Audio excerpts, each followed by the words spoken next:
అందరికీ నమస్కారం అండి. ముందుగా మన యూట్యూబ్ ఛానల్‌కు స్వాగతం.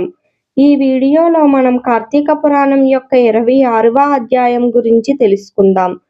హరికృత దుర్వాస ప్రబోధనం. ఇట్లు దుర్వాసనుడు భూలోకం మొదలైన సమస్త లోకములు తిరిగి రక్షణ పొందలేక శీఘ్రంగా హరి నిలయమైన వైకుంఠమునకు చేరెను. దుర్వాసనుడు ఇట్లు ప్రార్థించెను: జగన్నాథ, బ్రాహ్మణ ప్రియ, మధుసూదన, సుదర్శన చక్ర సంబంధమైన మంటలు నా పైన పడకుండా రక్షించుము. ఓ విష్ణు, సూర్యకోటి సమాన కాంతి కల ఈ ఘోర చక్రం నన్ను చంపుటకు వచ్చుచున్నది. నివారించు స్వామి, నివారించుము. నీ భక్తుడైన అంబీరసునకు అన్యాయంగా శాపమిచ్చిన పాతకునకు నాకు ఈ శిక్ష తగియేయున్నది. వేల కొలది బ్రాహ్మణులలో నేను బాహుపాతకుడను, కాబట్టి నన్ను రక్షింపుము.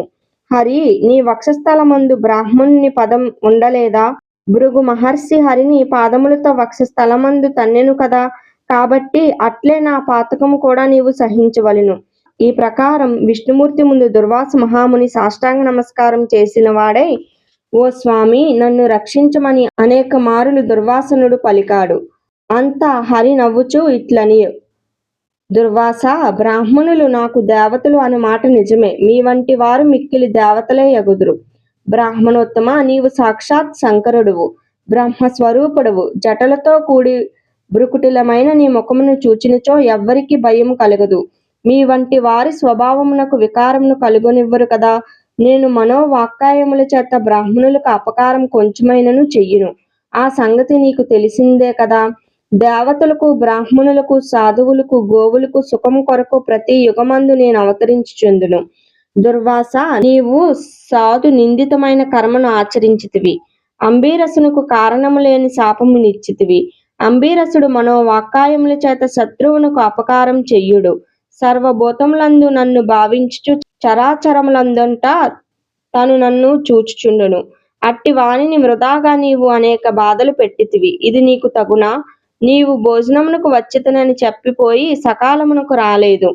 కాని అట్టి స్థితిలో నీవు అతనికి అనుజ్ఞయు నివ్వలేదు. కేవలం జలమును పుచ్చుకొని ద్వాదశి పారాయణ ముఖ్య కాలమును చేసెను. ఉదక పానమందు ఏమి దోషమున్నది?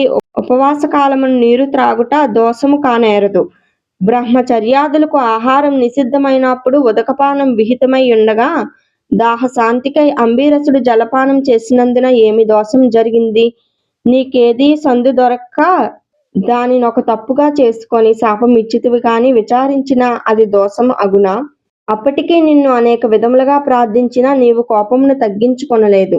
కాని తన్ని దూరంగా పోగానే బ్రాహ్మణ ప్రియుడైన రాజు బ్రాహ్మణుడువైన నీ వలన భయం పొంది తన హృదయాంతరవాసి అయిన స్వయంభువునైన నన్ను శరణు వేడెను. అంతలో నీవు శాపమిచ్చితివి. బ్రాహ్మణుని మాట అసత్యమైపోవునను తలంపుతో రాజు హృదయమందున్న నేను ఆ 10 జన్మల శాపములను అంగీకరించితిని. రాజు నీవు శాపమిచ్చుటకే ఎరుగుడ వినలేదు. నీవు శాపమిచ్చు సమయమున రాజు, అయ్యో, బ్రాహ్మణోపకారం కలిగిందే, ద్వాదశిని విడిచిన హరిభక్తిని లోపించినను భయంతో జలపారణ చేసితిని. దానితో బ్రాహ్మణ తిరస్కారమైను కదా. హరి, నన్నెట్లు కాపాడుదువని దీనుడై నన్ను శరణుచొచ్చి నా యందే మనస్సు ఉంచి ఇతర విషయములను మరిచి తన శరీరమును తాను ఎరగక ఉండెను. అట్లుండగా నీవు శాపమిచ్చితివి. శాపమందు నీవు మేనము, కూర్మం మొదలైన 10 జన్మములుగా అమ్ము అని చెప్పితివి.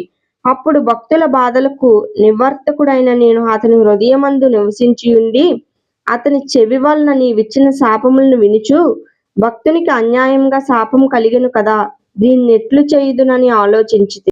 బ్రాహ్మణుని మాటను సత్యంగా చేసితినేని నా భక్తునికి అనిష్టం కలుగును. శాపమును నివారించితినేని బ్రాహ్మణ వచనము సత్యమగును.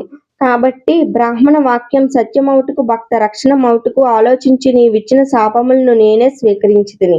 భక్తులకు కలిగిన అంతులేని మహాకష్టములన్నిటినీ నేను హరింతును. నా భక్తుడు ధర్మాత్ముడు, సమస్త భూతములందు సమబుద్ధి గలవాడు. అట్టి విషయమును ఎరిగియుండియు నీవు అధర్మంగా శాపమిచ్చితివి.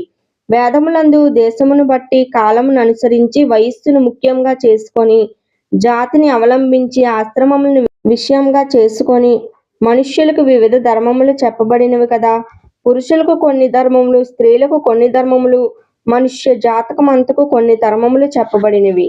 కాబట్టి మనుష్య జాతికి సామాన్యంగా చెప్పబడిన ధర్మములు మనుష్యులందరూ విడవకూడదు. రెండు పక్షములందును మనుష్యులందరికీ ఏకాదశి నాడు భోజనం ఆచరించకూడదని వేదములందు పరమధర్మమందు విధించబడింది. అట్లు కాక భుజించిన ఎడల దోషం చెప్పబడి ఉన్నది. ద్వాదశిని విడిచినచో ఏకాదశి విడిచిన దోషం సంభవించును. కాబట్టి నా భక్తి లోపించినను భయంతో వాడు జలపారణ చేసెను. ఇట్లుండగా నీవు వృధాగా విచారించక శాపమిచ్చితివి కదా. అంతట విరమించక తిరిగి శాపమిచ్చుటకు ప్రయత్నించి నీవు నోరు తెరచునంతలో దుర్వాసుని నీ మాటను అసత్యం బోధించతగదు అని తలచి నేను చక్రమును పంపితిని.